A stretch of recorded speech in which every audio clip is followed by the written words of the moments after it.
मैं हूँ crime branch का इंस्पेक्टर। अबे औकात में रह अपनी। मेरा मतलब है हवलदार। और ये है हमारा दफ्तर, बदनाम पुलिस हेडक्वार्टर्स की पहली मंजिल पर। बदनाम इसलिए कि अभी कुछ ही हफ्तों पहले यहाँ एक दर्दनाक हादसा पेश आया था, जब एक आतंकवादी कुछ मंजिलों ऊपर के ऐसे ही एक कमरे से पूछताछ के दौरान नीचे गिर पड़ा। मेरे साथियों के हिसाब से ये मामला खुदकुशी का है। वाजिब होते हुए भी इंक्वायरी कमेटी की रिपोर्ट से मेल ना खा सका। कमेटी के हिसाब से मौत की वजह एक्सीडेंटल है, थोड़ा सा पेचदार है ना। बस जी, फिर क्या और क्या पब्लिक का गुस्सा। शुरू हो गए प्रदर्शन, आंदोलन और भूख हड़ताल, जो कई हफ्ते इस बिल्डिंग को घेरे रहे। अब आप सभी बताइए, मेरे जैसा शरीफ और ईमानदार हवलदार ऐसे माहौल में कब तक अपना काम राजदारी से कर सकता है? अरे हर तरह के लोग सबसे पहले यही लाए जाते हैं, जुआरी, शराबी, चोर चक्के, गुंडे, बदमाश। अरे ये एक तरह का सॉर्टिंग डिपार्टमेंट है। जी सर। जो कह दिया था उसे लेकर आओ। जी सर।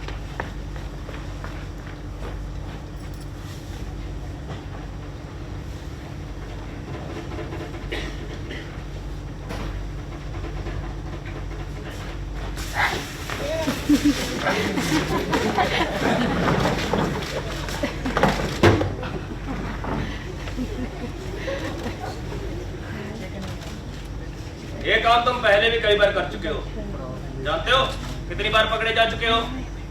मैं अब तक 1 मिनट।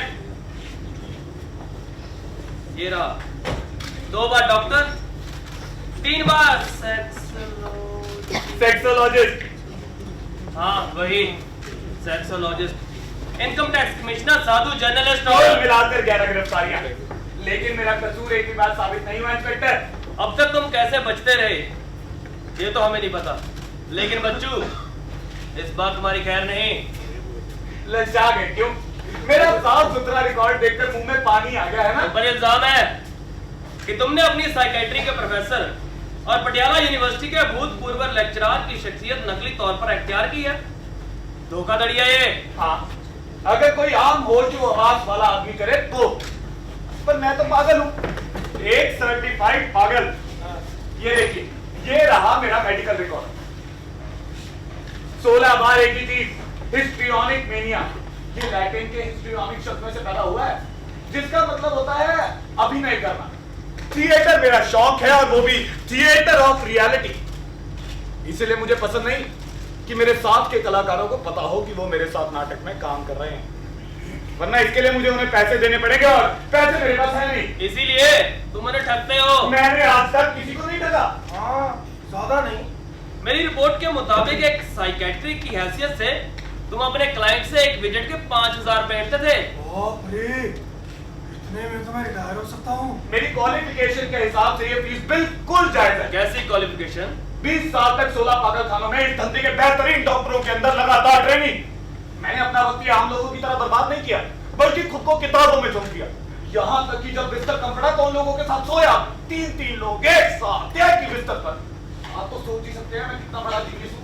और वो फरीदाबाद के इंडस्ट्रियलिस्ट की जो मैंने लाजवाब डायग्नोसिस की थी, एकदम बेमिसाल। और फीस भी बेमिसाल। क्यों? फीस तो ट्रीटमेंट का एक जरूरी हिस्सा है। अगर इन गधों से एक विजिट के 5000 रुपए बिना झटकू तो ये कभी मेरी काबिलियत पर यकीन नहीं करेंगे। मुझे कोई नौसिखिया, बेकार या पागल आदमी समझे, यहाँ तक कि फ्रॉड भी। बड़े अफसोस की बात है कि तुम्हारे पेशेंट ने तुम्हारी रिपोर्ट कर दी। हवलदार रिपोर्ट पकड़ाओ जल्दी।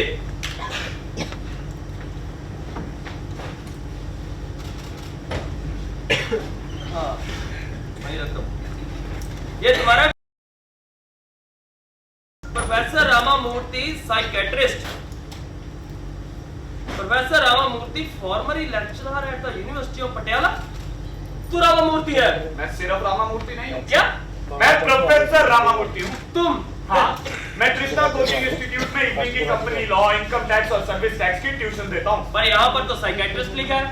कॉमा के बाद? हाँ। फुल स्टॉप से पहले? हाँ। वही तो। क्या वही तो? Professor Ramamurthy comma capital P से साइकेट्रिस्ट फुल स्टॉप। आपको पंक्चुएशन और सिंटैक्स के बेसिक रूल तो आते ही होंगे। इसमें धोखाधड़ी का है। ये आदमी एकदम पागल है साहब। Formerly lecturer at the university of Patiala, सच या झूठ? फॉर्मरी के बाद क्या? एक और कॉमा। आप क्या पढ़ना भी नहीं जानते? ओह, लगता ध्यान नहीं दिया मैंने। बस आप इन छोटी मोटी चीजों पर ध्यान नहीं देते और मेरे जैसे मासूम लोग जेलों में ठूस दिए जाते हैं। अबे इन कॉमास का इसमें से क्या लेना देना? आप जैसे कम पढ़े लिखे गए तो कुछ नहीं, मगर एक कॉमा से पूरे सेंटेंस का मतलब बदल जाता है।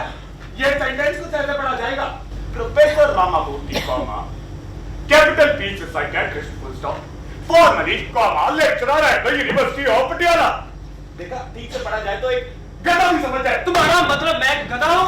नहीं, बस आपकी ग्रामर पे थोड़ी भूल लग गई है। आप कहे तो मैं आपको एक रिफ्रेशर कोर्स दे सकता हूँ, वो भी कम दामों पर।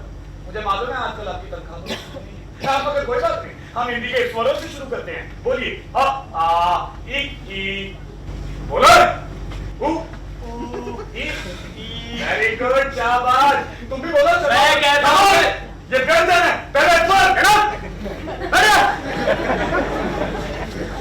और चुपचाप अपनी स्टेटमेंट लिखवा। मैं टाइप कर देता हूँ, क्वालिफाइड सेक्रेटरी 45 वर्ड्स। चल अब बता, निकालो हथकड़ी साले के। नहीं। आईपीसी धारा 122 के अनुसार मनोरोगी से पीड़ित किसी भी व्यक्ति पर हिंसा या हिंसा का प्रयोग जिससे कि मनोरोगी की दशा बिगड़ने का प्रयोग तो 5 से 15 वर्ष तक का कारावास और सेवानिवृत्ति।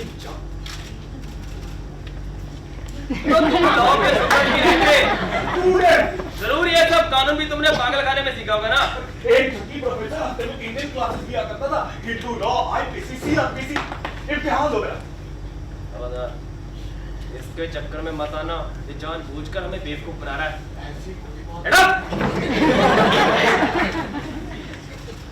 तो तुम वकील भी बने थे, लगता है उस बार तुम पकड़े नहीं गए, क्योंकि तुम्हारी रिपोर्ट में तो किसी वकील का जिक्र भी नहीं है, यहाँ तक कि डिफेंस काउंसलर का भी नहीं। डिफेंस काउंसलर बनना कौन चाहता है? मुझे डिफेंस काउंसलर बनने में बिल्कुल मजा नहीं आता। मुझे तो इंस्पेक्टर आपके जैसे कामों में मजा आता है, ये इल्जाम लगाना, सजा देना, लाइक अ जज। तो तुम जज भी बने थे। अफसोस कभी मौका नहीं मिला। तुम्हें शर्म की बात है। हाँ, मगर मेरी जज बनने की तमन्ना बहुत है। तुम्हें मालूम है इनकी खास बात क्या होती है?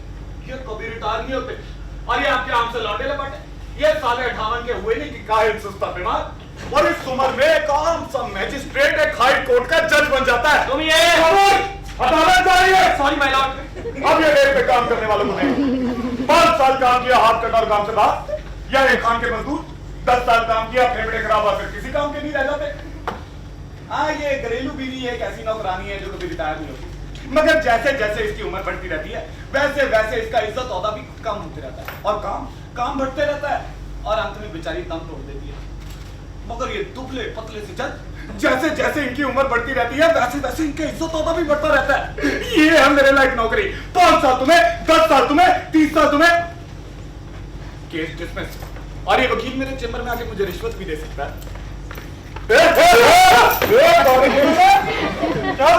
रुक नहीं सकता, काट लूंगा। अबे हथकड़ी लगा इसके। पर ये काटता है और मैं पागल भी हूँ। पागल खुजौली कुत्ते के काटने से हो गया था। वो तो मर गया मगर मैं जिंदा हूँ। उसने ठीक मुझे यहाँ पे काटा। कहाँ? उंगली में, अबे पिछवाड़े में।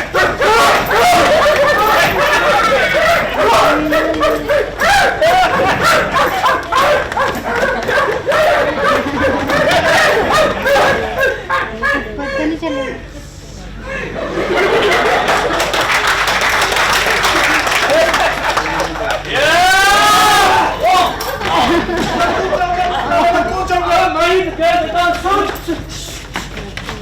ये जगह पहले बहुत बदनाम है, हम एक और हादसा मुंह ले सकते हैं। तुम शायद ठीक बोलते हो।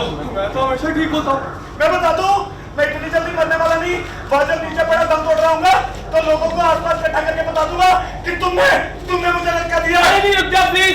हम तुम्हारा बाल भी बाका नहीं करेंगे। अंदर करते हो?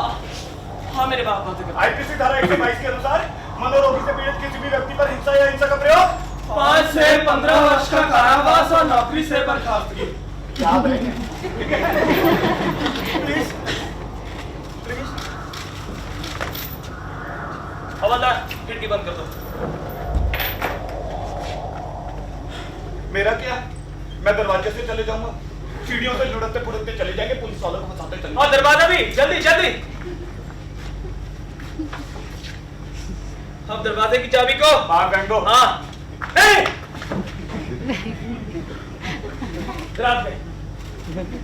दराज को खोलो और उसमें चाबी रखो। अब दराज की चाबी को निकल जाओ। हाँ ले।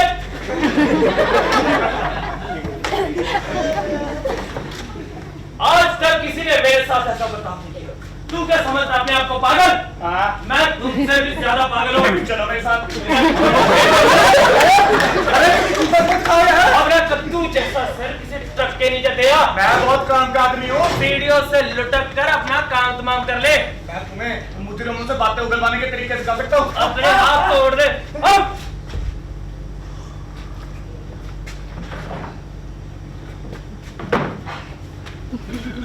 मैं तुम्हें बम बनाने का तरीका सिखाता हूँ।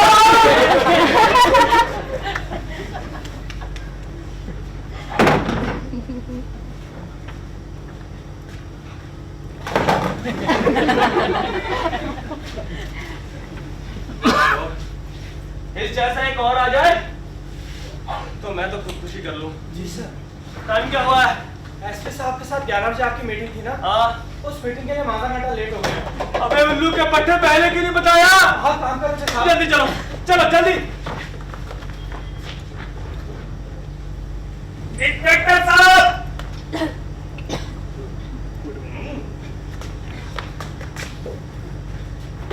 मेडिकल रिपोर्ट, विजिटिंग कार्ड, ये क्या है? कार की चोरी। चोर चोरी करता पकड़ा गया जब रोड रोलर से उसका पीछा किया गया।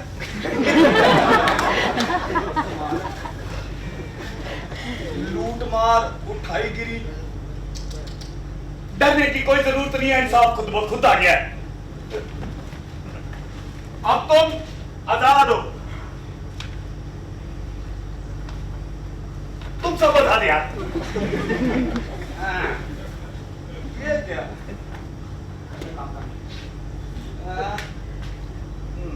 ये तो बड़ी मछलियां हैं। लूटमार, चोरी, डकैती, तस्करी, मिलावट। तुम सारे जानते हो। ये छोटे लोग हैं मेरे दोस्त। I know.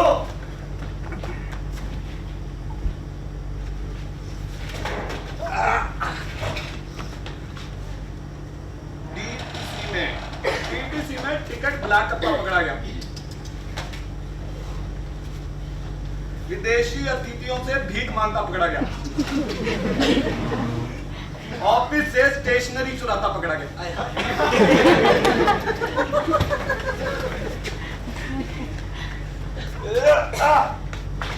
माफ करना मेरे दोस्त।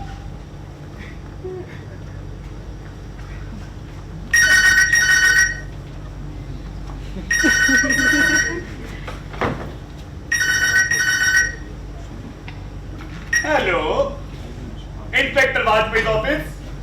मैं जान सकता हूं मैं किससे बात कर रहा हूं? नहीं, पहले आपको बताना पड़ेगा कि आप कौन बोल रहे हैं, फिर ही मैं बताऊंगा कि मैं कौन बोल रहा हूं। अरे वाजपेयी, ये तो वही है, हमारा लंगोटिया यार। हाँ, वो जो ऊपर 4th फ्लोर पे बैठता है, जिसका बॉस वो जनसंघी है। हाँ, जो रोकेलाल दर्शन कुमार। अरे कुछ नहीं, ये हमारा पुराना मजाक है। दरअसल पहले के जमाने में लोग के दर्शन दिया करते थे ना। अरे वाजपेयी ये जानना चाहता है मैं कौन बोल रहा हूँ। अब हो सकता है मैं उतना मशहूर ना हो जितना जरोके दर्शन की वजह से ये। चलो गेस करो मैं कौन बोल रहा हूँ। अरे गेम है, गेस तो करो। करो गेस करो। अबे अपने सरिया दिमाग पर चोट को डाल। ये हमारा, मैं बोल रहा हूँ तुम्हारा लंगोटिया यार, इंस्पेक्टर पुत्तन अग्निहोत्री। मैं दिल्ली से यहाँ पे क्या कर रहा हूँ? तुम ही क्यों नहीं बताते तुम्हें वाजपेयी से क्या काम है? हाँ अच्छा चौका। कुछ नहीं, वो ऑफिस में क्रिकेट खेल रहे हैं। वाजपेयी को अभी अभी इनिंग डिफीट मिली है, मेरी बैटिंग चल रही है। अच्छा ये आतंकवादी केस फाइल, पॉलिटिकल फाइल्स में। अच्छा हाँ मेरे पास ही है। हाँ इसमें सब कुछ लिखा हुआ है, तुम्हारे बयान, सुप्रिंटेंडेंट के बयान। अच्छा हाँ मंत्रालय को इस पहले मैजिस्ट्रेट की रिपोर्ट पे यकीन नहीं है। हाँ अच्छा लगी पड़ी है। हाँ हाँ मालूम है मुझे, प्रेशर भी बहुत होगा तुम पे। हाँ हाँ हाँ दबाव भी बहुत है। हाँ मैं समझ सकता हूँ। हाँ हाँ हाँ कुछ नहीं है, वाजपेयी है तुम पे हंस रहा है। हाँ वो कह रहा है उसे बहुत खुशी मिल रही है कि तुम्हारी और सुप्रिंटेंडेंट की लगी पड़ी है, उसकी तरफ से तुम लोग बाहर में जाओ। अरे वाजपेयी तुम्हारा दोस्त कह रहा है उसकी लगी पड़ी है और तुम उसका मजाक उड़ा रहे हो। वो कह रहा है उसकी तरफ से तुम बाहर में जाओ, उसको तो बड़ा मजा आ रहा है। तुम लोगों ने बड़ी देर उसका रास्ता रोक के रखा। वो कह रहा तुम्हारा थोपड़ा बिगाड़ देगा। वो कह रहा बाहर में जा, भगवान करे तेरी और सुप्रिंटेंडेंट की ट्रांसफर कर दी जाए। कहाँ? अच्छा वो कह रहा भगवान करे तुम दोनों की ट्रांसफर असम के इंटीरियर में कर दी जाए, जहां पे सुना है कि वो कद्दू खत्म हो जाने पे टुल्लों पे चालमारी करते हैं। वो कह रहा है तेरा थोपड़ा बिगाड़ देगा। वो कह रहा भाड़ में जा। वाजपेयी ना तुम्हारे मुंह पे पादरा था। भाई बहुत गुस्सा होगा, बहुत गुस्सा होगा। वो कह रहा भाड़ में जा तू, भाड़ में जा सुप्रिंटेंडेंट, तुम दोनों ऐसी तक बुलाओ।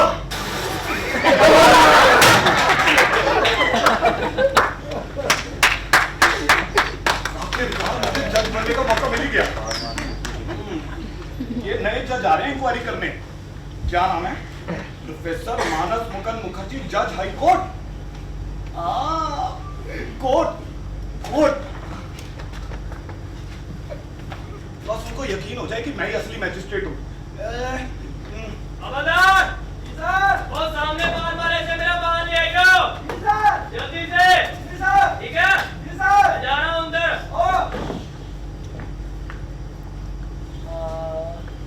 तुम जब मैं बस अपनी रिपोर्ट लेने आया था। अच्छा इंस्पेक्टर साहब, एक आदमी आपको ढूंढता फिर रहा है। वो गुस्से में बहुत आग बबूला हुआ पड़ा है, कह रहा आपका थोबड़ा बिगाड़ दिया। क्या? हाँ वो बड़ा गुस्सा हुआ पड़ा है। वही वो जो ऊपर 4th फ्लोर पे बैठता है। कौन? जिसका बहुत जनसंख्या है, इंस्पेक्टर पाहुजा। ये वाला। हाँ गुस्से में आग बबूला हुआ पड़ा है, कह रहा बस वाजपेयी दिख जाए मैं उसका मुंह तोड़ दूंगा। आउट। बहुत अच्छे चलो चल। मेरी एक एडवाइस मान लो, जैसी टिकट झुक जाना। अरे मेरा कोट, अरे अभी मेरा कोट ले गया। अरे हवलदार जी सर, जो आदमी अभी नीचे गया उसे पकड़ो जल्दी। जी सर। चार्जशीट कहाँ गई? सारा चार्जशीट भी ले गया। ऐसा लगता है जैसे तूफान आया हो। इंस्पेक्टर पाहुजा आपसे मिलने आए हैं। अरे आओ मेरी जान, मैं तुमसे मिलने वाला था, लेकिन पागल आपको बोल रहा था कि अगर मैं तुम्हारे सामने आया तो तुम मेरा दोबड़ा।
जैसे सब उसी की जागीर हो।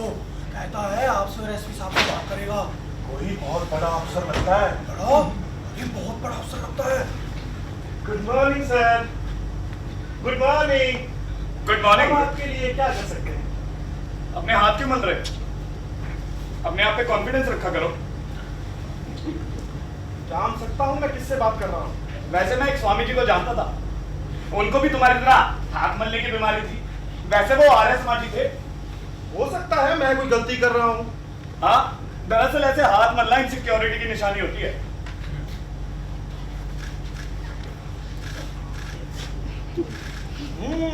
लगता है तुम्हारी भी शुरू से अपनी बीवी से पटरी नहीं बैठी। तुम्हें उसके साथ थोड़ा ज्यादा वक्त बिताना चाहिए। खोल दो अपने आप को। जान सकता हूँ मैं किससे बात कर रहा हूँ।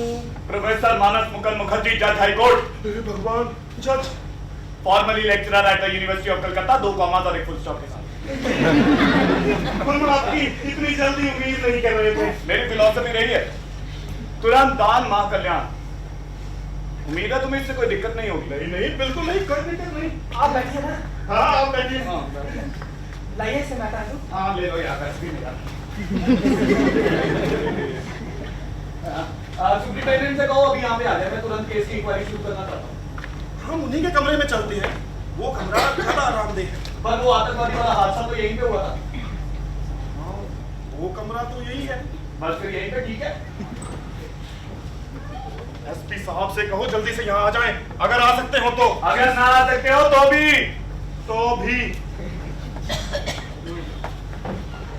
जी मैं वाजपेयी से कह के तुरंत इंटेरोगेशन की फाइलें मंगवा लेता हूँ। नहीं, तकल्लुफ की कोई जरूरत नहीं है, मेरे पास सारी फाइलें हैं। हाँ देखो।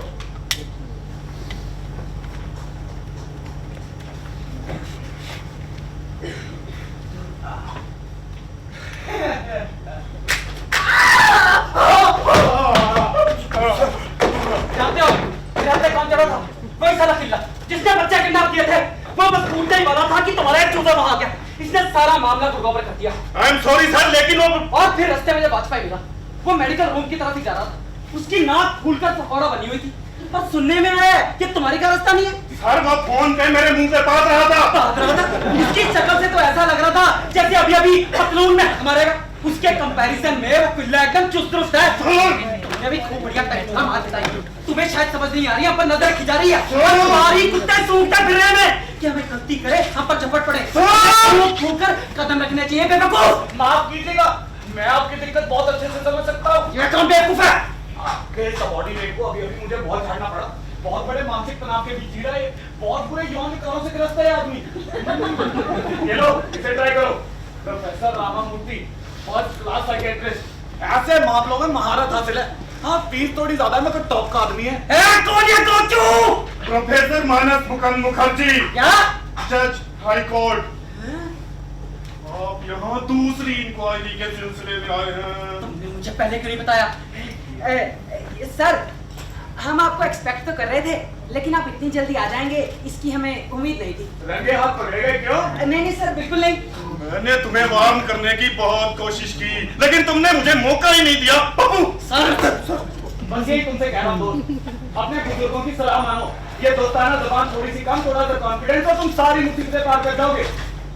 वैसे सुप्रिंटेंडेंट के विचारों की खास शाखा है ना? Yes your honour. इधर आओ। खास शाखा से मुझे याद आया, कई साल पहले तुम्हें क्या? ग्वालियर में देखा था। ग्वालियर?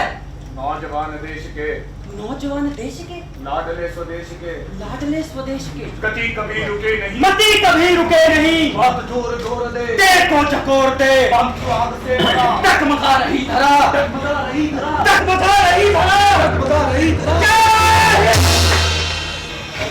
ये बात हम दोनों के बीच में रहेगी। ठीक है चक्का बाबू। सुप्रिंटेंडेंट, मैं तुरंत केस की इंक्वायरी शुरू करना चाहता हूँ। यस योर ऑनर, आइए प्लीज।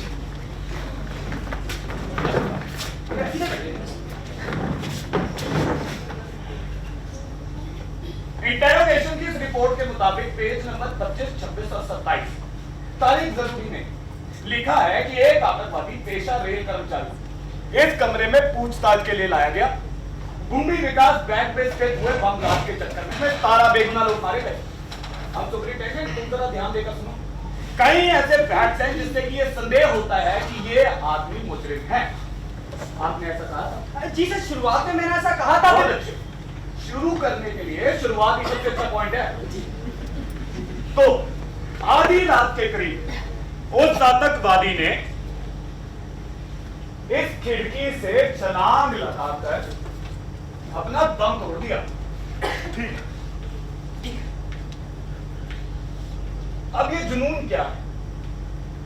इसके बारे में एक एक्सपर्ट का कहना है कि जुनून एक स्वस्थ व्यक्ति में आत्महत्या की ऐसी वेदना है जो संकट काल में हिंसक व्यग्रता के उकसाने से पैदा होती है। ठीक ठीक, बहुत बढ़िया। तो अब हम सारी घटनाओं को जैसे का तैसे दोहरा के देखेंगे और जानेंगे कि उस आतंकवादी में ये हिंसक व्यग्रता कैसे उकसाई गई। तो एसपी साहब की एंट्री से शुरू करें। मेरी एंट्री? हाँ हाँ, आपकी एंट्री। आप अपनी वो मशहूर एंट्री दोहराना नहीं चाहेंगे? कौन सी मशहूर एंट्री? जिससे ये साला जुनून पैदा हो गया। सर मैंने कोई एंट्री नहीं ली थी, वो तो मेरा सबऑर्डिनेट था। एसपी साहब, अपनी जिम्मेदारियों के पर्दे किसी और पर डालना अच्छी बात नहीं होती। जी, दरअसल ये एक ऐसी तकनीक है जो मुलजिम से गुनाह कबूल करवाने के लिए हम अक्सर इस्तेमाल करते हैं।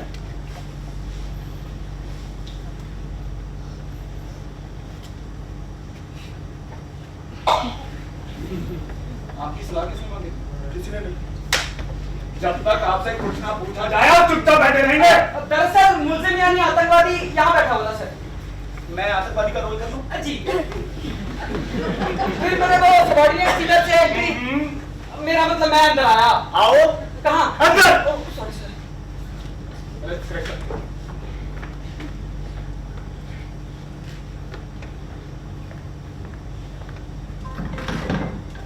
बेटा, तुम हमारी आंखों में धूल नहीं झोंक सकते। एसपी साहब, जैसा रिपोर्ट में लिखा वैसा नहीं चाहिए, जैसा असली में हुआ बिल्कुल वैसे चाहिए। अच्छा। हाँ।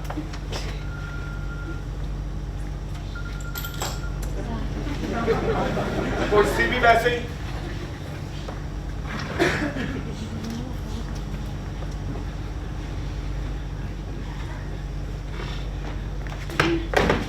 सुनो मदरबोर्ड, अब अगर तूने और चूहा बनाने की कोशिश की ना तो मैं एक मिनट, ये मदरबोर्ड और चूहे का मतलब वही है जो मैं समझ रहा हूँ? बहुत बढ़िया, कंटिन्यू। हमारे पास पक्के सबूत हैं कि तुम ही मेरे रेलवे बोगी में पंग रखे थे। मुझे उम्मीद है आपके पास पक्के सबूत थे। बिल्कुल नहीं। कंटिन्यू। इंस्पेक्टर साहब यही तो आपको समझाने की कोशिश कर रहे हैं कि उन तरीकों में से एक है जिसका हमें कभी-कभी सहारा लेना पड़ सकता है। I see, like a trap. Exactly.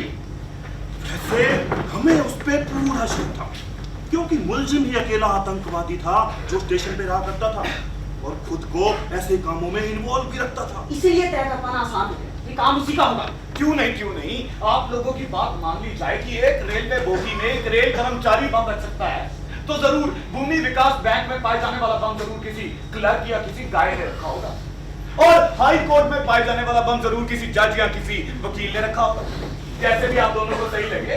और राष्ट्रपति भवन में पाए जाने वाला बम तो जरूर राष्ट्रपति रख के चला गया होगा। एकदम ठीक।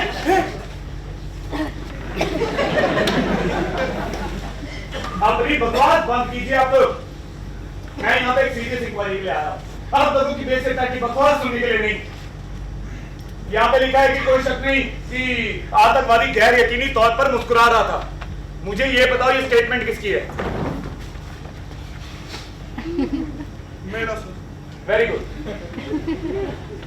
तो वो आतंकवादी गैर यकीनी तौर पर मुस्कुरा रहा था, और कुछ लाइनों बाद लिखा है कि कोई शक नहीं कि फंस जाने के डर से वो उत्तेजित हो गया और उसने खिड़की से छलांग लगा दी। मुझे ये बताओ कि उसे डराया किसने?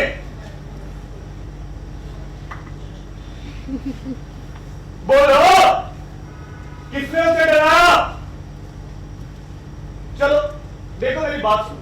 दुनिया भर की पुलिस कुछ ऐसे तरीके इस्तेमाल करती है जो गलत होते हैं, इसलिए आपको और हमें तनख्वाह दी जाती है, इसलिए मुझसे डरने की कोई जरूरत नहीं। Thank you sir. तो बताओ किसने उसे डराया? चलो मैं इसे दूसरे तरीके से रख देता हूं। तुम सबने बोला कि हम तेरे बॉस को बता देंगे कि तू नक्सलाइट, कम्युनिस्ट या आतंकवादी ऐसा कुछ है, जिससे कि उसे डर लगा कि मेरी नौकरी छूट जाएगी और उसे खिड़की नहीं। इतनी जल्दी नहीं, आप गलत समझ रहे थे। अच्छा, और मैं तो बाहर गया हुआ था। तो वापस भी तो आ गए थे। कमान ड्रामा इनैक्ट। सर, सर, यहाँ हमने वो एक टेलीफोन वाली तरकीब इस्तेमाल की थी। सर मैं भी एक्टिंग करूं?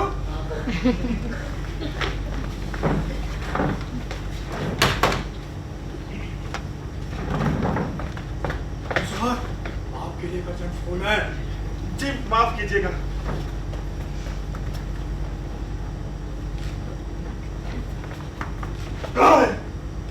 एक्टिंग करती है सर।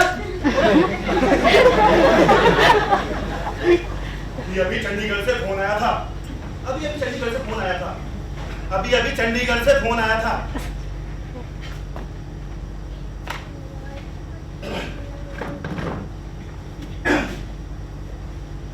अभी चंडीगढ़ से जॉन आया था। राजनीतिक शांति काफी अच्छा कर रहे हैं सर। काफी अच्छा। हमारे दोस्त ने कबूल किया है। एक मिनट, ये वही दोस्त है ना जो चंडीगढ़ के बैले ग्रुप का मेंबर है और आतंकवादी गिरोह का मेंबर भी है? जी सर वही। तुम्हारे दोस्त ने कबूल किया है कि ये वही दोस्त है ना जो थाली के ऊपर भी डांस करता है? वही डांसर है, डांस तो करता ही होगा। कंटिन्यू। तुम्हारे दोस्त ने कबूल किया है कि चंडीगढ़ के बम में बैंक उसी ने रखे थे। इस बात का उसके ऊपर क्या असर हुआ? बहुत बुरा। अरे उसका तो मुंह उतर गया। फिर उसने एक सिगरेट मांगी और छलांग लगा दी। नहीं सर, तुरंत नहीं। मगर पहले मैजिस्ट्रेट से तो आपने यही कहा था। वो सर बात ऐसी और थी- कुछ देर बाद आपने टीवी पे कहा कि कोई शक नहीं कि फंस जाने के डर से वो आतंकवादी उत्तेजित हो गया और उसने छलांग लगा दी। क्योंकि उसकी कहानी झूठी साबित हो गई थी सर, इसलिए। मतलब उसने तुरंत छलांग लगा दी। जी।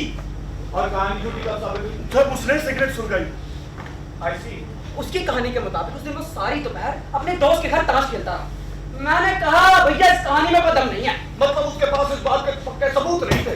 हाँ वो तो कहता था उसके पास सबूत है। मगर आपने यकीन नहीं किया। हाँ ऐसे ही कुछ हुआ। खैर परवाह भी किसी आगे जैसा आपने पहले मैजिस्ट्रेट से कहा, उसका खिड़की से छलांग लगाना ही इस बात का सबूत है कि वो आतंकवादी है।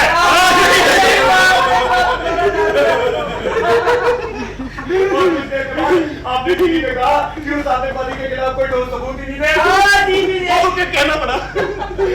और आपने रेडियो में कहा कि वो आतंकवादी एक अच्छा आदमी था। वो इसलिए कि एकाएक सारी चीजें काबू से बाहर हो गई। दरअसल हमारे प्लान में एक गलती हो गई थी। एक छोटी सी गलती। छोटी सी गलती है।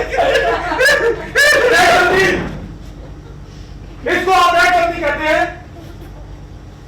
एक आदमी को लीगल टाइम से ज्यादा रोके रखते हैं और ये कह के उसका दिल दिला देते हैं कि बैंक में बम उसी ने रखे थे। इस बात के आपके पास ठोस सबूत है? वो ये बात कहता फिर रहा है कि वो 3 लोगों के साथ बैठा दोपहर भर ताश खेल रहा था। आप कहते हैं उसकी इस बात पे कोई ठोस सबूत ही नहीं है, जबकि 3 लोग गवाही भर के ये मानने को तैयार है। और फिर इंस्पेक्टर आप अपनी ये तुरुप चाल चलते हैं और उसके दोस्त ने बैंक में बम रखना कबूल कर लिया है। उसने ऐसा किया था? उसके दोस्त ने बैंक में बम रखना कबूल किया था? नहीं, ये तो हमारी इजाजत थी। वाह, क्या इमेजिनेशन है। जरूर आपकी इन महान इजादों ने उसे उकसाया और उसे खुदकुशी करनी पड़ी। माफ कीजिएगा आप लोगों के खिलाफ केस दर्ज किया जाएगा। आप लोगों ने उसे खुदकुशी करने के लिए उकसाया। पर अभी तो आपने कहा कि हमारा काम मुल्जिम से पूछताछ करने का है और इसके लिए कभी-कभी हमें डराने धमकाने वाले तरकीब का इस्तेमाल करना पड़ सकता है। मगर पहले किसी के साथ मानसिक हिंसा करना और फिर उसके बाद पब्लिक को बेबुनियाद झूठ बोलना, इसका क्या मतलब बनता है? लेकिन जब खुदकुशी हुई तब तो हम इस कमरे में थे ही नहीं। हम खबरदार से जी सरकार, जब वो खिड़की से कूदा तब ये दोनों यहाँ नहीं थे। इससे क्या साबित होता है? फिर तो आप लोग कहेंगे कि एक आतंकवादी जो किसी डिस्को में बम रख जाता है वो तो बम फटने के लिए जिम्मेवार है ही नहीं, क्योंकि जब बम फटा तब वो वहां पे था ही नहीं। फर्स्ट वर्जन के हिसाब से तो ये शायद ठीक है, लेकिन हम तो सेकंड वर्जन की बात कर रहा है। क्या? Second version. आपको कौन सा वर्जन चाहिए? ये तो सेकंड फर्स्ट वर्जन है। तो मैं फर्स्ट सेकंड वर्जन क्या है? सुन दो निकम्मो, सुन दो।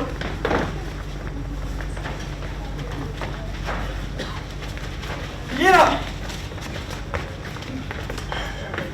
Second version. अच्छा, तो गवाहों को तोड़ा मरोड़ा भी किया है? सर बस कुछ छोटे-मोटे करेक्शंस किए बस। हमने सिर्फ ओरिजिनल इंटेरोगेशन के टाइम को सही किया है, जिसमें हमने वो तरकीब का इस्तेमाल किया जो झूठी थी। नहीं सर, जिसे हम डिसेप्शन स्ट्रेटजी कहते हैं। ये सेशन 8 बजे खत्म हो गया था, ना कि 12 बजे, जैसा कि पहली रिपोर्ट में कहा गया। आई सी। मतलब सारी घटनाओं को 4 घंटे पीछे खिसका दिया। सिवाय खुदकुशी के। दरअसल उसकी गवाहियां मौजूद थी।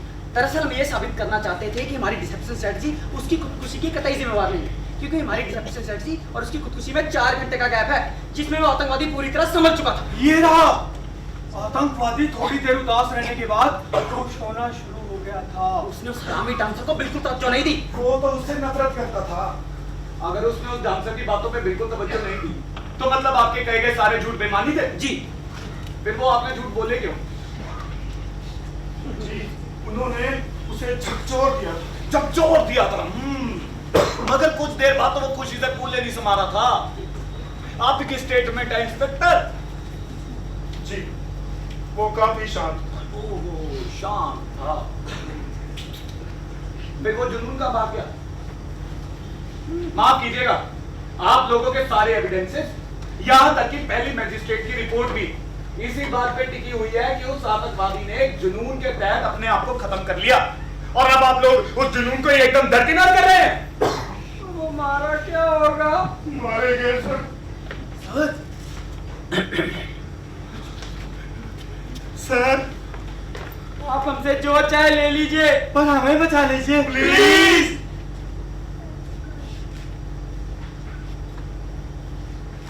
एकाएक सब कुछ हो गया। कोई बहुत आगे बढ़ गया, किसी की मौत हो गई है, और अब अगर वो चाहते हैं कि उनकी सत्ता बनी रहे तो बेहतरी इसमें होगी कि तुम लोगों को पब्लिक के हवाले कर दिया जाए। पब्लिक तुम्हारे खून की प्यासी है। तुम बेवकूफो, तुमने बहुत बड़ी गलती कर दी। तुमने मेरी सलाह मांगी थी ना? कूद जाओ, कूद जाओ। नहीं, मैं नहीं करूंगा। तुम्हारा करियर खत्म हो चुका है। तुम्हारे बच्चे तुम पर थूकेंगे, तुम्हारी बीवियां तुम्हें घर से बाहर निकाल देंगी। ये तो जानती है। तुम्हारे लिए यही सबसे सही रास्ता है। ये तो न्याय है, और तुम शुरू से यही चाहते थे। ये सब तुम्हारी बेवकूफी भरे झूठों का नतीजा है, पाउजा। मैंने तुमसे पहले ही कहा था कि स्क्रिप्ट राइटर का काम फिल्म वालों को छोड़ दो, लेकिन तुम्हें तो अपनी बेवकूफी दुनिया को दिखानी। भुगता। कूदो नाली के कीड़ो, कूदो। नहीं, मैं नहीं कूदूंगा, ये अन्याय है। अरे यही सबसे न्याय चीज है। अपने भ्रम के, अपने शिकार के पीछे तुम भी भ्रम में लीन हो जाओ।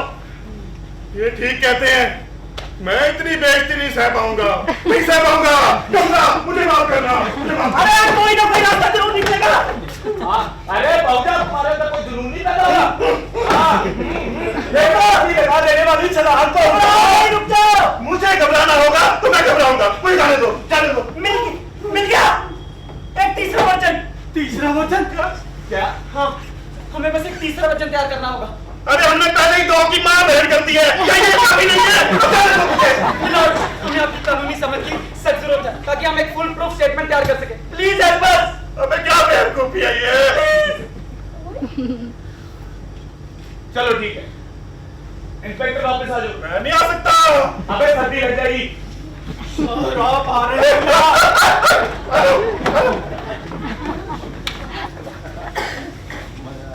मेरे मुताबिक हमें सारी बेवकूफी एक तरफ करके दोबारा से शुरुआत करनी चाहिए।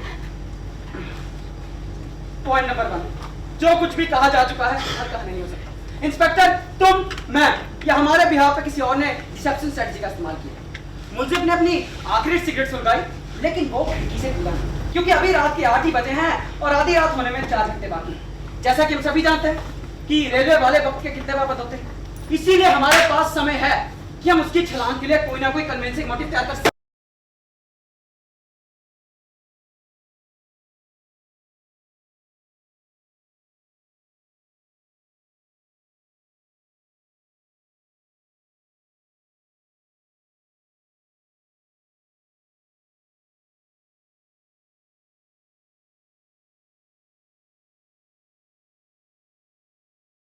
उसने लगा दी।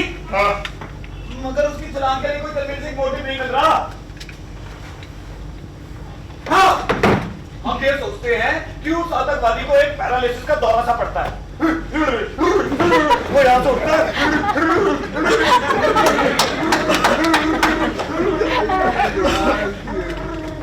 क्या साला?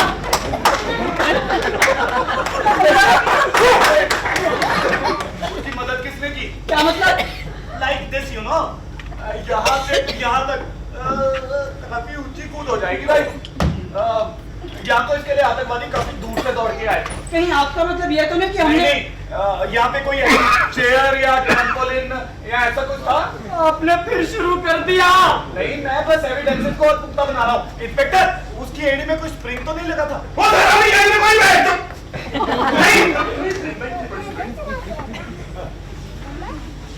ओके, मगर मुझे ये बात नहीं समझ में आ रही कि एक आतंकवादी जिसका कद 5 फुट 1 इंच है, वो यहाँ से उठता है और यहाँ तक पहुंच जाता है और छलांग मार देता है, वो भी तब जब यहाँ पे कोई स्टूल, ट्रैम्पोलिन या एडी में स्प्रिंग नहीं है। खास तौर पे तब जब 3 ट्रेन इंस्पेक्टर यहाँ पे मौजूद है। मैं दावे से कह सकता हूँ कि कोई ना कोई उसके आसपास जरूर रहा। जी दरअसल सब कुछ बड़ी जल्दी हो गया था। वो तो बहुत तेज था, जैसे कोई खिलाड़ी। हाँ हाँ, लेकिन मैं सिर्फ उसका सिर्फ एक ही पाँव पकड़ पाया था। शाबाश, तो उसका पाँव तुम्हारे हाथ में आ गया। मेरी इतनी मेहनत बेकार नहीं गई।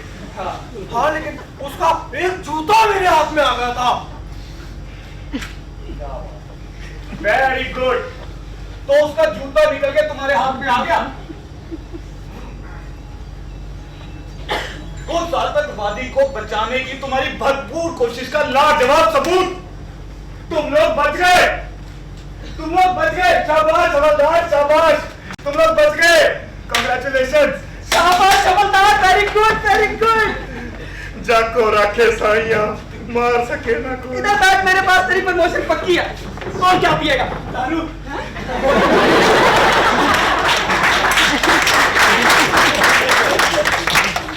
एक मिनट, एक छोटी सी चीज है जो जुड़ नहीं पा रही।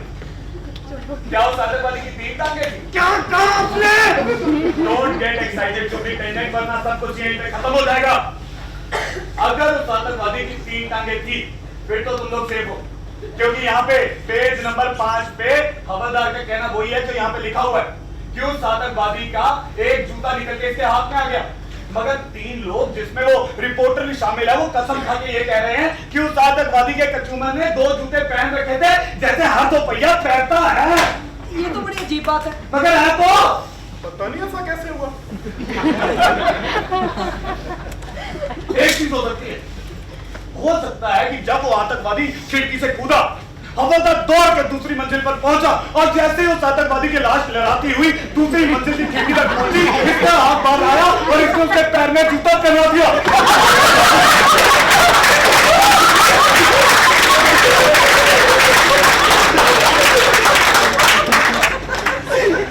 भगवान, फिर तुम लोग बता दो।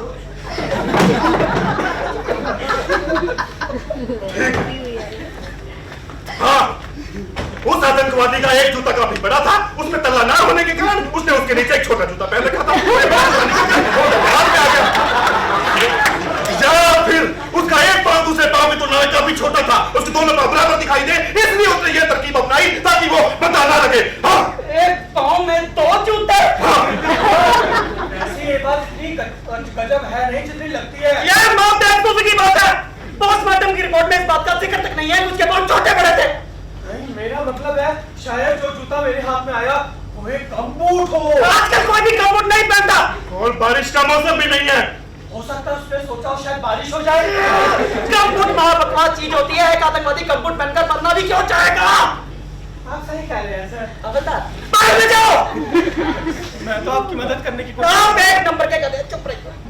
वैसे ये आतंकवादी होते बड़े सनकी हैं। हो सकता है उसने गमबूट पहन रखा हो। इंक्वायरी कमेटी की रिपोर्ट में तो नहीं आतंकवादी की चीजों में उसके हाथ में जो जूता था वो जूता ही था। ये देखो, ये रहा वो जूता। देखो, मैं नहीं होता, ये देखो, इस पर पर्ची भी लगी है। आइटम नंबर 29 भी है, जूता गमबूट नहीं। कहते हो किसकी हैंडराइटिंग है ये? पर ये सब तो मैंने आपके कहने में लिखा था। मेरे कहने पर तुम्हारा दोस्तों में लेना देना रहा क्यों? तो बीच में मत बोल। तो अब सब कुछ मेरे ऊपर आ गया। तुमने तो इसमें बिल्कुल पार्टिसिपेट ही नहीं किया। क्यों? मैं तो सिर्फ हंस रहा था, तुमने यही कहा था अंदर। जी सर। हंसो हंसो, आप क्यों नहीं हंसते? मैं तो सिर्फ उसे धमका रहा था, सब कुछ तो तुमने किया। तुमने उसे धमका दिया। ये हंसी की बात है। अच्छा, ये हंसी की बात। मैंने दिया।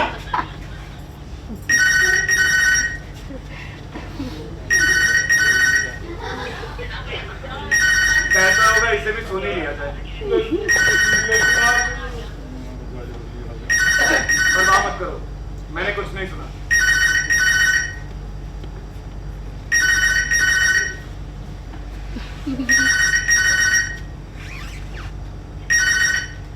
हेलो, एक मिनट।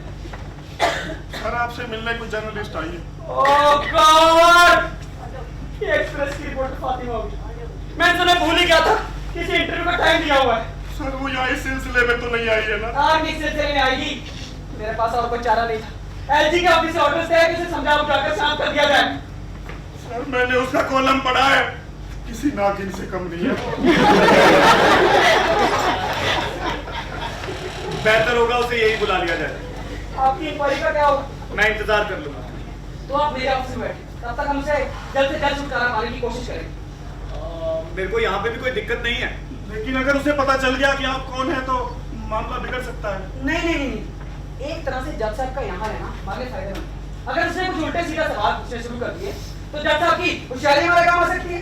लेकिन दिक्कत तो ये है कि हम अभी किसी नतीजे पे पहुंचे कहाँ हैं? जगह जगह ठीक ठाक कर दो। हेलो, मैं यहाँ साइड में बैठा रहूंगा।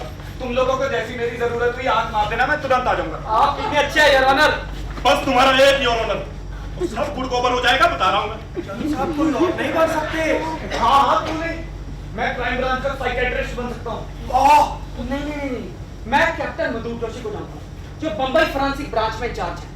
हाँ, अगर उसने अपने आर्टिकल में कुछ तोड़ मरोड़ कर पेश करने की कोशिश की तो हम इन्हें गवाह की हैसियत से बता सकते हैं। ये तो और भी बढ़िया है।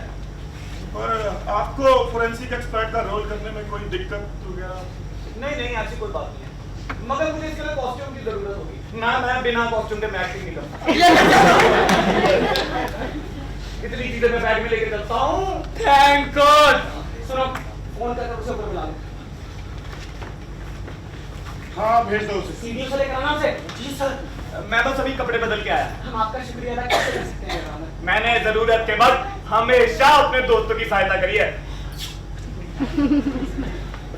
ये आदमी तो जीनियस है यार। शायद। मैं कभी sir. Come in. Sir miss Fatima Abbasi. Hello, Miss Fatima. Hello miss Fatima Abbasi. My self superintendent madam. Phone पर मुझसे आपकी बात नहीं। आइए इसकी ये है इंस्पेक्टर महमूदन, इस डिपार्टमेंट के इंचार्ज। बैठिए ना। वेल मैं फालतू बातों में ज्यादा वक्त बात नहीं करूंगी। आप लोग तो जानते ही होंगे जिस तरह से मैजिस्ट्रेट साहब ने बिल्डिंग में हुए हादसे को दबाने की कोशिश की है, उससे हमारा अखबार कुछ बहुत खुश नहीं है। माफ कीजिएगा मिस फातिमा, मुझे लगता है आपके बार के मालिकों को फैक्ट्स की बजाय रूमर ज्यादा पसंद है। Oh really? Well I don't think so. वैसे मैं आपका कॉलम बड़ी दिलचस्पी से पढ़ता हूँ। मुझे लगता है आप बहुत ही दिलेर और इंसाफ पसंद औरत हैं। Thank you. Well मैं इंस्पेक्टर साहब से कुछ सवाल पूछ सकती हूँ? Oh sure. Oh, sure. आपको लोग झरोखे लाल क्यों कहते हैं?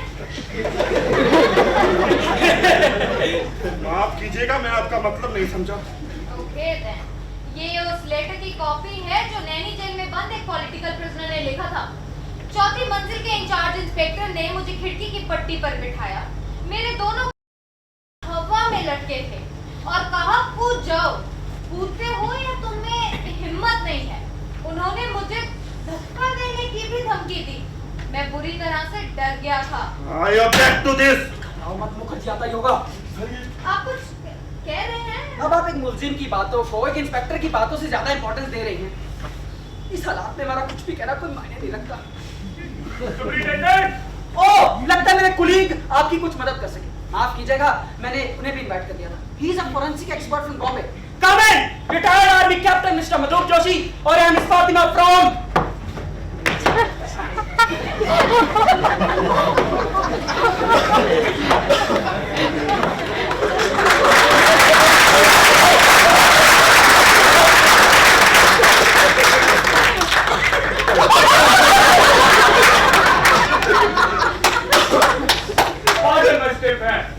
दरअसल ये लकड़ी का है। पाकिस्तान की लड़ाई की याद का हम सब कुछ इतिहास हो चुका है।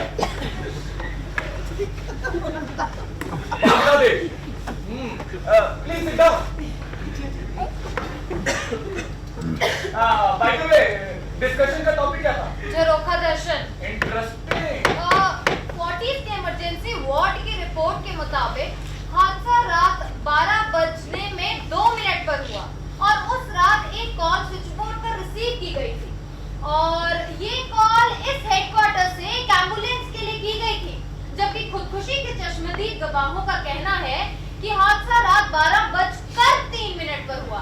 क्या आप बताना चाहेंगे कि ये एम्बुलेंस पहले क्यों बुलाई गई थी? दूरदर्शिता या सावधानी बरतना कोई गुनाह तो नहीं?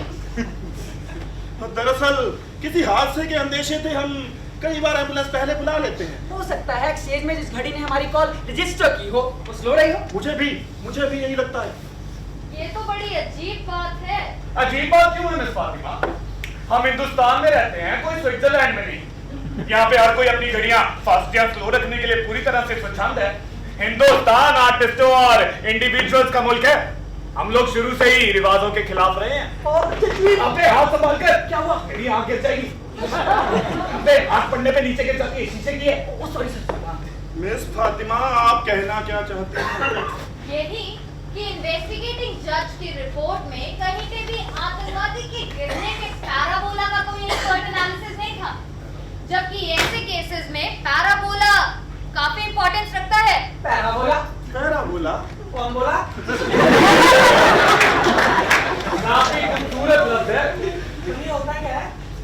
किसी भी चीज के गिरने की लाइन, इससे ये तय किया जा सकता है कि जब आतंकवादी गिरा तब वो होश में था या नहीं, क्योंकि अगर तो वो खुद अपनी मर्जी से गिरता है तो बगैर बिल्डिंग से टकराए एक ही झटके में गिरेगा, लेकिन लगता है कि वो बिल्डिंग से रगड़ खाता हुआ गिरा है, क्योंकि उसकी बॉडी पर फ्रैक्चर्स और खरोंचों के निशान पाए गए थे। इसके अलावा अगर उसके हाथों में चोट आई तो अपने आप को बचाने की इंस्टिंक्ट की वजह से उसके जो हाथ हैं वो कुछ इस तरह हवा में फैल गए होंगे।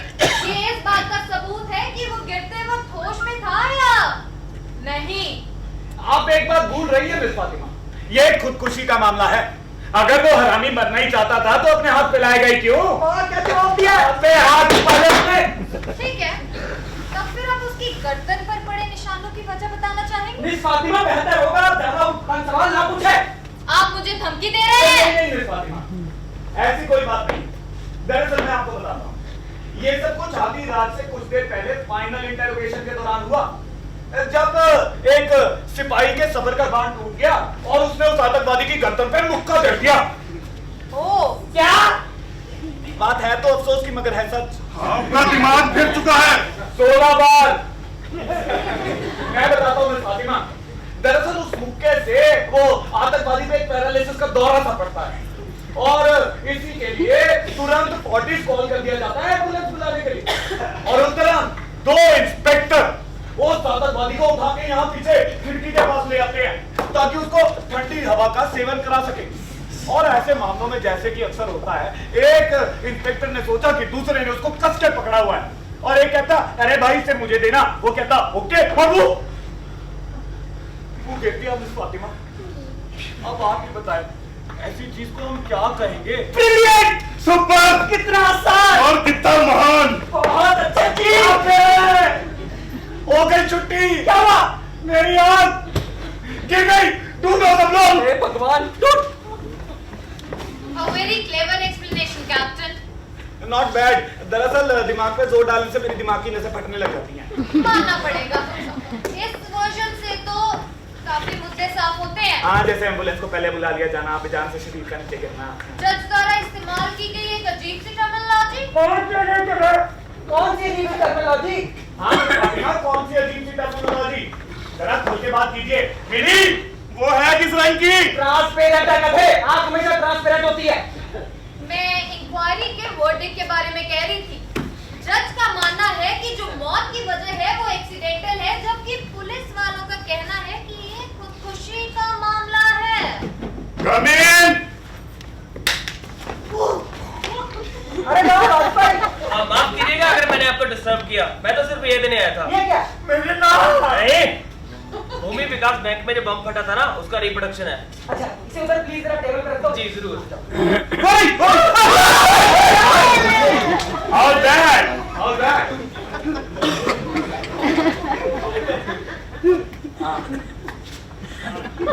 क्या था? मेरी आंख, ये तुम्हारा।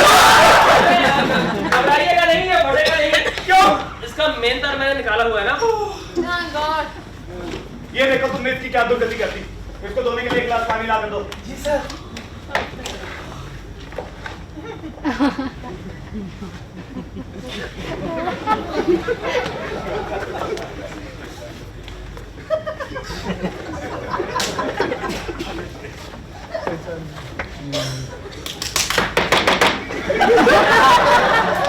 आपका चेहरा काफी परिचित लग रहा है। जरूर लगेगा, हम दोनों की एक आंख पे पट्टी जो बंधी हुई है।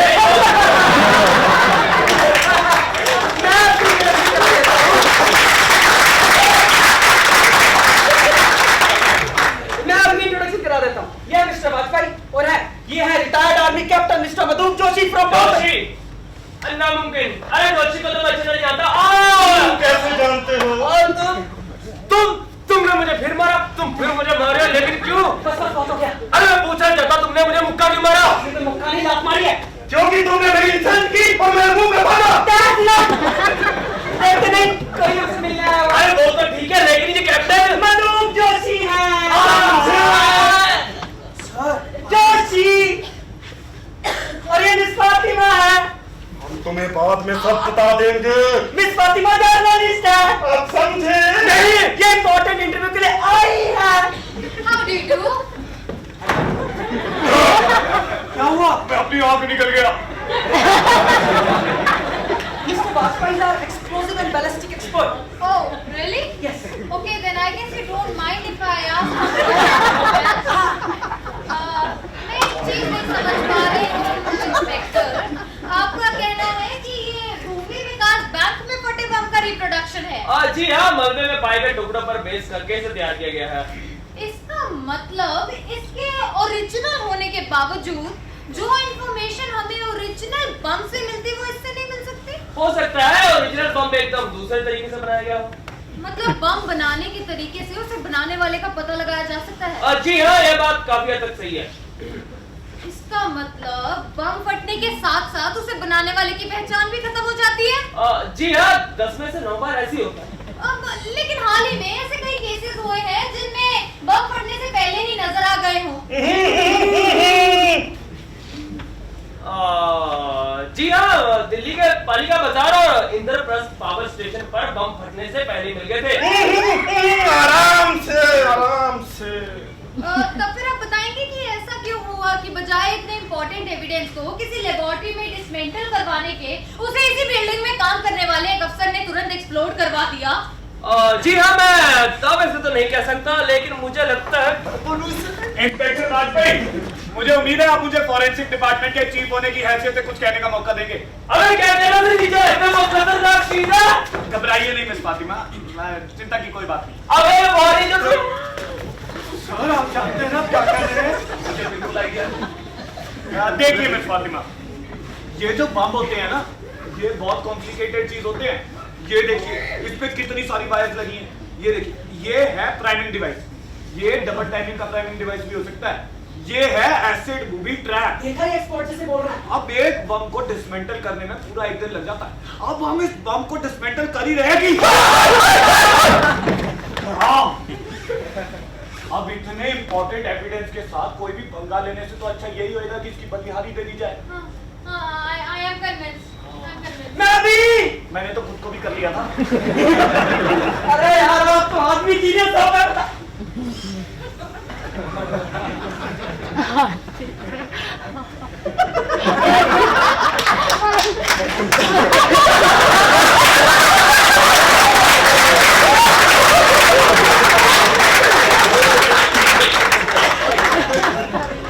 मैंने बताया था ना ये लकड़ी का है।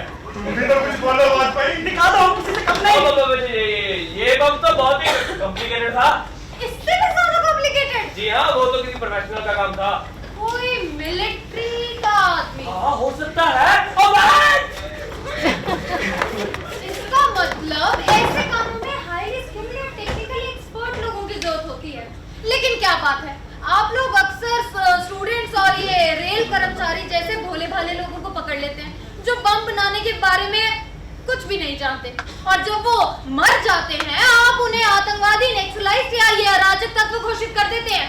अब जैसे इस रेलवे वर्कर को ही देख लीजिए, इस बेचारे ने अपनी और अपने लोगों की छोटी मोटी जरूरी सहूलतें पूरी करने के लिए एक छोटी सी सोशल ऑर्गेनाइजेशन बनाई और आप लोग उसी पर टूट पड़े हैं। माफ कीजिएगा मिस फातिमा, उनकी ऑर्गेनाइजेशन छोटी जरूर थी पर कमजोर कतई नहीं, ये तो बस दिखावा था। और इस दिखावे के पीछे क्या है बताना चाहेंगे? रहने दीजिए, मैं बताती हूँ। 10 लोगों का एक ग्रुप, जिनमें से एक इसी दफ्तर का मुखबिर था, 2 रेलवे पुलिस के आदमी और तीसरा रेलवे अथॉरिटीज का एजेंट। माफ कीजिएगा सुपरिटेंडेंट साहब, ऐसी और कितनी ऑर्गेनाइजेशंस और ट्रेड यूनियंस में आपके आदमी भरे पड़े हैं। हम इन इन्फॉर्मर्स के लिए कतई भी शर्मिंदा नहीं है, ये तो हमारी ताकत का राज है। ये तो हमारे आंख हैं, कान हैं, हमें वार्न करते हैं, हालात काबू में रखते हैं। कमाल है इंस्पेक्टर, अगर इन ऑर्गेनाइजेशंस पर आपका इतना ही कंट्रोल था तो ये लोग अपने काम इतने बढ़िया और सफल तरीके से करने में कैसे कामयाब हो गए? और इन्हें रोक पाना तो दूर की बात, आपको तो इनकी खबर तक नहीं थी। और दरअसल जिस दिन ऑपरेशन की प्लानिंग हो रही थी उस दिन हमारा मुखबिर बदकिस्मती से गैर हाजिर था। यस सर, मैं इसे जानता हूं। हम भी जानते हैं कि आप सभी मिस फातिमा, आप ये उकसाने वाली टेक्निक से हासिल क्या करना चाहती हैं? नागिन साली, कहीं आप कोशिश तो नहीं कर रही हैं कि हमें इन अहमद ट्रेड यूनियन मेंबर्स के पीछे पड़ने के, जिनमें हमारे इन्फॉर्मर्स मौजूद हैं, हमें अपना ध्यान दक्षिण पंथियों और उन दूसरी पार्टीज पर ध्यान देना चाहिए जिनको इन सबसे फायदा होता है? अरे परेशान मत हो, ये इसकी स्टाइल है। कहीं आप ये कहने की कोशिश तो नहीं कर रही हैं? हमें देखना चाहिए उन पॉलिटिशियंस को जो इन सबको फाइनेंस करते हैं। पागल हो गया क्या? पागल? एंटी सोशल एलिमेंट्स और मंत्रियों के रिश्तों को एक्सपोज करते हैं, मंत्री पुत्रों की काली करतूतों का भांडा फोड़ते हैं और सीनियर गवर्नमेंट ऑफिसर्स को भी सरेआम नंगा करते हैं। पागल। अगर आप वाकई में ये कहना चाहती है मिस फातिमा, फिर तो हमें असल गंदगी को बाहर लाना पड़ेगा। ये इसकी स्टाइल है। और यहाँ पे मैं आपसे एग्री करता हूँ। क्या? मैं हैरान हूँ कि इस वाले के मुंह से ऐसी बातें सुनने मिल रही हैं। पागल ही भैया। सर, मैंने जानता। इस जानकारी को अपने तक ही रखिए। अभी कौन है? हम जानते हैं। इसने मेकअप कर रखा है। पागल तो तुम चुप नहीं मिस फातिमा, आप एक जर्नलिस्ट हैं और आप अपने कलम से समाज के एक छोटे से फोड़े को कलम करना चाहती हैं, मगर इससे हासिल क्या होगा? कुछ लोग ट्रांसफर कर दिए जाएंगे, कुछ लोग नौकरी से निकाल दिए जाएंगे और पुलिस चीफ को रिटायर कर दिया जाएगा और कुछ नहीं। वेल, ये कुछ बुरा तो नहीं है। हाँ, आप जैसी एक अहमद ट्रेड यूनियन मेंबर की रिपोर्टर के लिए तो काफी है, और एक राइटर के लिए भी जो खुद को प्रोग्रेसिव कहती रहती है, इसकी सेटिस्फैक्शन के लिए काफी है। मगर सत्ता मिस फातिमा, वो वैसी की वैसी बनी रहेगी। उसको इन सब स्कैंडल से राई रत्ती का फर्ज नहीं पड़ता। मैं अपनी बात प्रूव करके रखूंगा। ये देखो इसकी आँख ठीक है।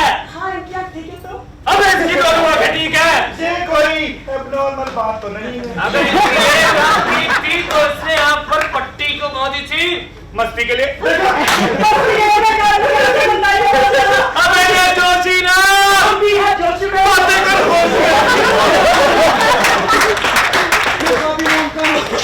स्कैंडल। हाँ, लोग रोटी चाहते हैं, कपड़ा चाहते हैं, मकान चाहते हैं, और सत्ता हो रही है सब कुछ दे नहीं पाती। इससे पहले कि वो एक नई बेहतर सरकार लेकर आ पाए, आप उन्हें ये मुद्रा लोन, 5 ईयर प्लान और ये छोटे मोटे स्कैंडल थमा देती हैं। आप उस तरफ थैंक यू। आपका कहना सच है, लेकिन आप क्या चाहते हैं कि हम कुछ भी ना करें और इस सब में इनके साथ ही मिल जाएं? करिए ना साहब, करिए, एक्सपोज करिए, मगर ऐसे स्कैंडल मत तैयार कीजिए क्योंकि इन सबसे राई रत्ती का फर्ज नहीं पड़ता।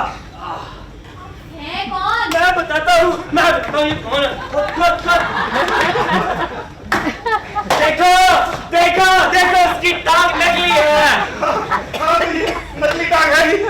नकली टांग नकली होगी ना? अबे ये नकली टांग है। दरअसल ये पीओपी की नकली टांग ये है। उसने घुटनों से बांधी हुई थी। ये सब हो क्या रहा है? माफ कीजिएगा मिस फातिमा, इनको मिर्गी का दौरा पड़ गया। अरे मुझे कोई मिर्गी का दौरा नहीं पड़ा। मैं बता रहा हूँ ये अभी बोल रही है लोधे है और जब मैं देखा अरे जोशी ने बाबा योगी के पास लेके जा रहा है। मैं दोस्तों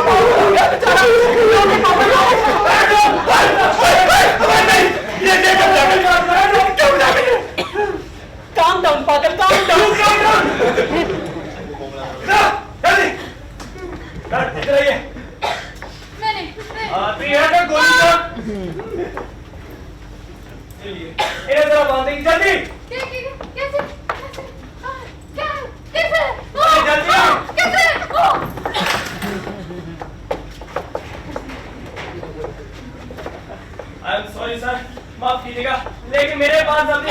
देखा देख लिया।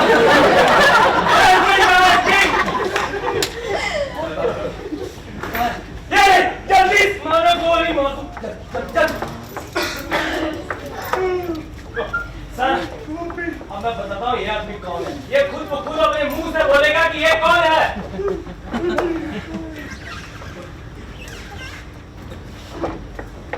अब आप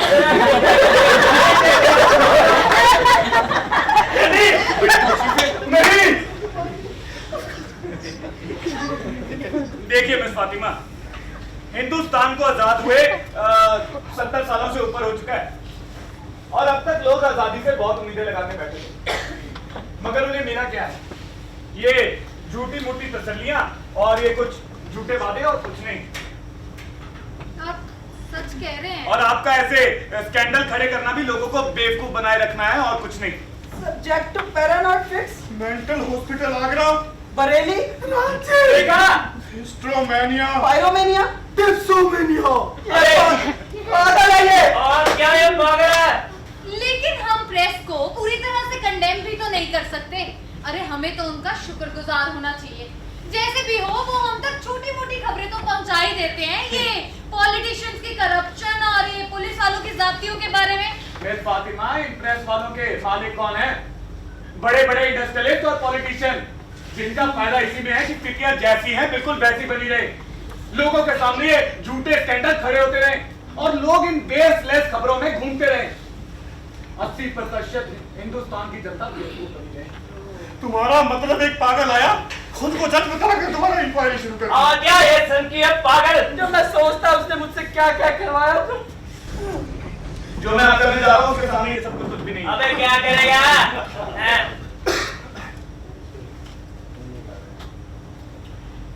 ये सब तो मैंने आपके कहने पे लिखा था। मेरे कहने पर तुम्हारा तो इसका लेना था नहीं रहा। क्यों सर तू बीच में मत बोल। तो अब सब कुछ मेरे ऊपर आ गया। तुमने तो इसमें बिल्कुल पार्टिसिपेट ही किया। क्यों? मैं तो सिर्फ हंस रहा था, तुमने यही कहा था ना होगा। जी सर जी हंसो। मैं सिर्फ उसे धमका रहा था, पर सब कुछ तुमने किया। तुमने तुम्ही उसे धक्का दिया। शायद ऐसी की बात सब कुछ मैंने अकेले नहीं कर दिया। क्यों क्यों क्यों? जब से मैं आया हूँ तब से लेके अब तक एक एक बात मैंने इसमें रिकॉर्ड कर लिया है। कौन? आप इसे जानते हो? हाँ, ये पल्लव दास है। नहीं। इल्यूमिनाटी रेवोल्यूशन का हेड। इस मैगजीन का बदनाम सब एडिटर। आज भाई चलाओ गोली, साला बचने ना पाए। मैं तुम्हारी जगह होता तो ऐसा बिल्कुल ना करता। Oh my God! अरे चलाओ मत, फटेगा नहीं ये। कंटिन्यू ना, इसका सब कुछ सेट है। अबे इसका मेन तार मैंने निकाला। मैंने शर्ट लगाते हो? इसके पास कहां से आया? ऐसी छोटी मोटी चीजें तो मैं बैग में रखता हूँ, जरूरत के वक्त काम आ जाती है। इंस्पेक्टर वाजपेयी जी, बंदूक यहाँ पे डेस्क पे। आइए आइए, शाबाश, जल्दी। और जाके अपनी मंडली में शामिल हो जाइए। हेल्प करेंगी? एक्सक्यूज मी, आप इस टेप का क्या करोगे? मैं इसकी 5-6 हजार कॉपियां बनाऊंगा और इधर उधर बांट दूंगा।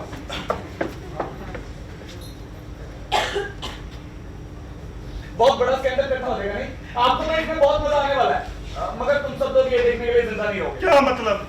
मतलब ये कि अगर मैं तुम लोगों को जिंदा छोड़ जाता हूं तो आधे घंटे के अंदर अंदर यहाँ पे पड़ाऊंगा एक एनकाउंटर का शिकार बन के। मिस फातिमा, चाबियां दोनों। शाबाश, जल्दी। इस सब के लिए मुझे 1.5 दिन का वक्त चाहिए। ये तुम क्या कर रहे हो? ये बम करीब 5 मिनट में फट जाएगा। नहीं, हाँ, बचाओ, तुम पागल हो गया क्या? No comment. मैं तुम्हें ऐसा नहीं करने दूंगी। क्यों नहीं? तुम्हें क्या लगता है इन्होंने ऐसा कभी नहीं किया? शक्ल देखो इनकी, हिटलर और मुसोलिनी वही नस्लें हैं। तुम कानून अपने हाथ में नहीं ले सकते। बहुत अच्छी मिस फातिमा, बचाओ। मुझे भी वॉयलेंस पसंद नहीं है, मगर अगर मैं इन लोगों को जिंदा छोड़ देता हूँ तो आधे घंटे के अंदर अंदर यहाँ पे पड़ाऊंगा एनकाउंटर का शिकार बन के, और अल्लाह भैया को ये सारा किस्सा सुना रहा होगा। मेरी बात सुनो, इंसाफ सिर्फ कोर्ट के जरिए ही हो सकता है। बिल्कुल सही। मैं भी आपसे सहमत हूँ। देखिए मिस फातिमा, आपकी बात ठीक है, मैं इसको एग्री भी करता हूँ, मगर मेरे पास इतना वक्त नहीं है। नहीं तो तुम ये सब करके इनसे बेहतर साबित नहीं हो जाओगे। क्या? बहुत अच्छी मिस फातिमा। देखिए मिस फातिमा, मुझे भी वॉयलेंस पसंद नहीं है, मगर तो फिर अभी एक मिनट, अगर हम सिस्टम को एक्सपोज करना चाहते हैं और सबको बताना चाहते हैं कि हिंदुस्तान में भ्रष्टाचार फैल कैसे रहा है, तो उसके लिए हमें कुछ ना कुछ करना पड़ेगा। बिना मतलब ये वॉयलेंस का नारा लगा के कोई कुछ भी हासिल नहीं होने वाला। तुम दोनों पागल तो नहीं हो गए हो? पढ़ने में 2-3 मिनट रह गए हैं और तुम दोनों पॉलिटिक्स डिस्कस कर रहे हो। बचाओ फातिमा! इस सब का क्या मतलब है? मतलब ये मिस फातिमा कि अगर आप सोच रही हैं कि हिंदुस्तान में सोशलिज्म शांतिपूर्ण तरीके से आ जाएगा, तो ये सोचना बेवकूफी है और कुछ नहीं। You are an extremist! पागल हो तुम! गुंडे! मैं तुम्हें ऐसा नहीं करने दूंगी। चाहो तो रोक लो मुझे। ठीक है, मैं तुम्हें और तुम्हारी इन घटिया हरकतों को एक्सपोज कर दूंगी। अब मार दो मुझे भी। वाह! शाबाश! इन्हें तुम जैसे बेवकूफों की जरूरत है। कोई बात नहीं। ये रही चाबियां मिस फातिमा। अब फैसला करना तुम्हारे हाथ में है। चाहो तो इन लोगों को आजाद कर दो और बम उठा के नीचे खिड़की से बाहर फेंक दो। मगर याद रहे, नीचे एक आम रास्ता है जहां पे आम लोग चलते फिरते हैं। या फिर इन लोगों को ऐसे ही बंदे रहने दो और मेरी साथ दो, ताकि मैं इन लोगों को एक्सपोज कर सकूं। मगर अगर तुम ऐसा करती हो तो तुम भी मेरी तरह एक्सट्रीमिस्ट पागल बन जाओगी। फैसला करना तुम्हारे हाथ में है। जल्दी मिस फातिमा, चाबियां मोड़े, जल्दी जल्दी करो, थोड़ा जल्दी करो प्लीज। भगवान के लिए अभी मुझे बचा लो, बाद में चाय फांसी चढ़ा दूंगा। बचाओ बचाओ बचाओ!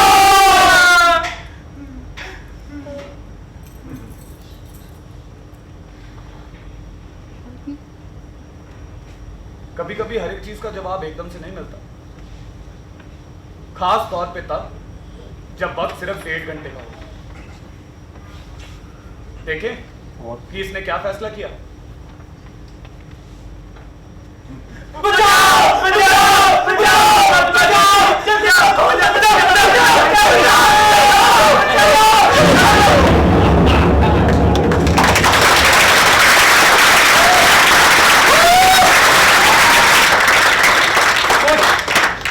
कुछ ड्रामा क्रिटिक्स को यह बात पचेगी नहीं कि एक लेफ्टिस्ट गुंडा अपनी जीत कर चला गया। आप में से कुछ लोग अभी भी यह सोच रहे होंगे कि हिंदुस्तान में सच्चाई जिंदा है, जस्टिस बाकी है अभी।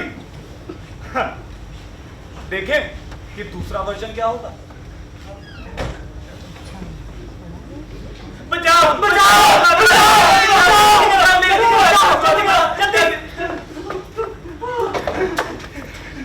मैं तो तुम्हें जिंदगी भर गवाही दूंगा। भगवान तुम्हारा भला करे। बहुत अच्छे पकड़ लो उसे।